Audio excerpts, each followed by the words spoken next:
ওম নমো ভগবতে বাসুদেবায়। জয় শ্রীকৃষ্ণ। রাধে রাধে।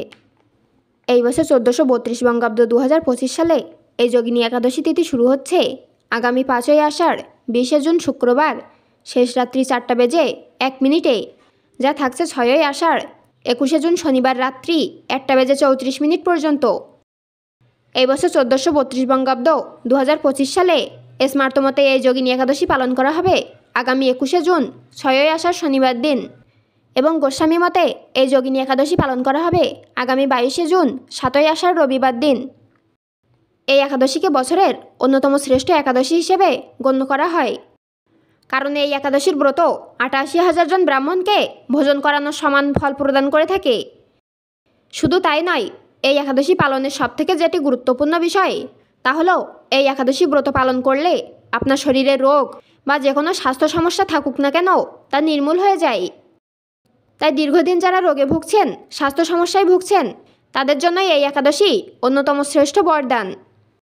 পাশাপাশি এই একাদশীর ব্রতটি করলে ব্যক্তির সমস্ত পাপ দূর হয় এবং পারিবারিক সুখ ও সমৃদ্ধি লাভ হয়। তাই যদি সম্ভব হয় এই যোগিনী একাদশীর ব্রতটি একবার হলেও পালন করার চেষ্টা করুন। কিভাবে এই যোগিনী একাদশীর ব্রতটি পালন করবেন, এই দিন কোন কোন কাজ করতে হয়, এবং যারা কোনো কারণে এই একাদশীর ব্রতটি পালন করতে পারছেন না তাদের জন্য কী করণীয়, তা আজ এই ভিডিওর মাধ্যমে আপনাদের সামনে বিস্তারিত আলোচনা করব। আশা করি এই ভিডিওটি আপনাকে সমৃদ্ধ করবে, তাই ভিডিওটি শেষ পর্যন্ত মনোযোগ সহকারে দেখুন। নমস্কার বন্ধুরা, বাংলা স্টোরি হ্যাবে আপনাদের সকলকে জানাই স্বাগত। একাদশীর প্রথম ও প্রধান কাজ হলো এই দিনটি ভগবান বিষ্ণুর উদ্দেশ্যে সম্পূর্ণরূপে সমর্পণ করা, আর তার জন্য একাদশীর দিন ভগবান শ্রীহরি তথা ভগবান বিষ্ণুর পূজা করার কথা বলা হয়। আর ভগবান শ্রীহরির পূজায় যে জিনিসটি অবশ্যই প্রয়োজন তা হলো তুলসী পাতা। তবে এই তুলসী পাতা কিন্তু আপনাকে একাদশী পালনের আগের দিনই সংগ্রহ করে রাখতে হবে, কারণ একাদশী যেদিন পালন করছেন সেই দিন তুলসী পাতা তুলতে নেই। এই একাদশী পালনের একটি বিশেষ নিয়ম হলো ভগবান বিষ্ণুর উদ্দেশ্যে কলস নিবেদন। একটি মাটির কলসে জল ভর্তি করে অখণ্ড চাল, একটি প্রদীপ এবং ভগবান বিষ্ণুর পছন্দের একটি ফল তার উদ্দেশ্যে নিবেদন করতে হয়। যে কোনো হলুদ রঙের ফল ভগবান বিষ্ণুর উদ্দেশ্যে এই দিন নিবেদন করুন। আম, কাঁঠাল এবং কলা, এই 3টি ফলের মধ্য থেকে যে কোনো একটি ফল পারলে এই একাদশীর দিন ভগবান বিষ্ণুকে নিবেদন করুন। সম্ভব হলে এই 3টি ফলই আপনি একত্রে ভগবান বিষ্ণুর উদ্দেশ্যে নিবেদন করতে পারেন। এই বিষয়টি সর্বদাই মনে রাখবেন, যদি আপনি এই যোগিনী একাদশীর ব্রতটি পালন করেন তাহলে এই দিন কখনোই কিন্তু চাল অর্থাৎ অন্ন ভোজন করবেন না।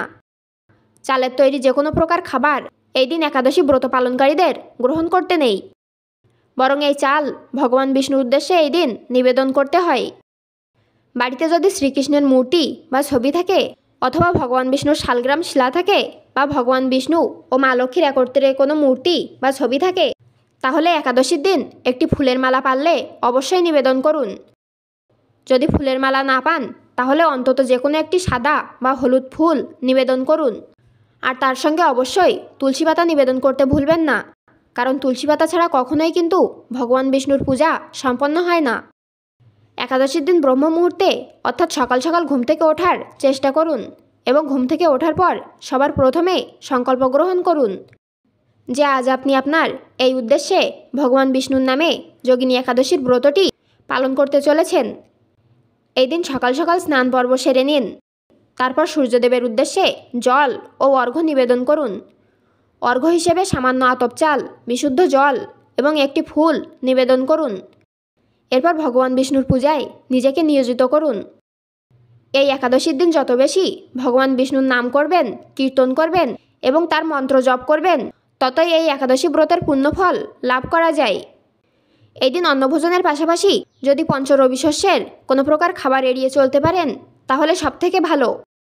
আর তা যদি সম্ভব না হয় তাহলে অবশ্যই চালের তৈরি যে কোনো প্রকার খাবার এই দিন গ্রহণ করবেন না। এই দিন কোনো অবস্থাতেই আমিষ জাতীয় খাবার গ্রহণ করতে নেই, তা সে একাদশী ব্রত পালন করুন বা নাই করুন।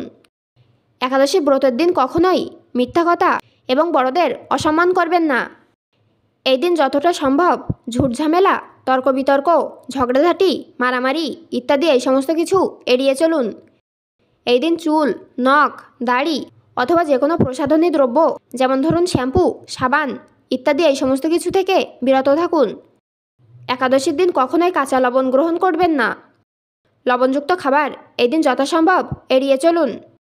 যদি খাবারে লবণ ব্যবহার করতেই হয় তাহলে সেক্ষেত্রে সামুদ্রিক লবণ ব্যবহার করুন। এই দিন ভগবান বিষ্ণুর এই মন্ত্রটি 108 বার উচ্চারণ করার চেষ্টা করুন। আর এই মন্ত্রটি হলো ওম নমো ভগবতে বাসুদেবায়।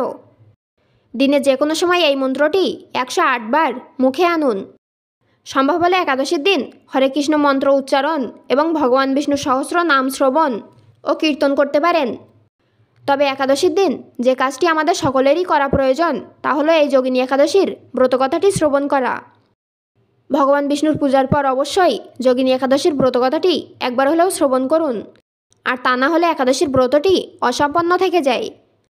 যারা একাদশী পালন করছেন না তারাও যদি এই ব্রতকথা শ্রবণ করে ভগবান বিষ্ণুর উদ্দেশ্যে একাদশীর দিন একটি ঘিয়ের প্রদীপ প্রজ্বলন করতে পারেন, তাতেও এই ব্রতের পুণ্যফল অনেকাংশে লাভ করা যায়। আশা করি এই ভিডিওটি আপনাদের ভালো লেগেছে। সকলেই ভালো থাকুন, সুস্থ থাকুন এই কামনা করে আজকের মতো ভিডিওটি এখানেই শেষ করলাম। ঈশ্বর আপনার মঙ্গল করুক। জয় শ্রীকৃষ্ণ। রাধে রাধে।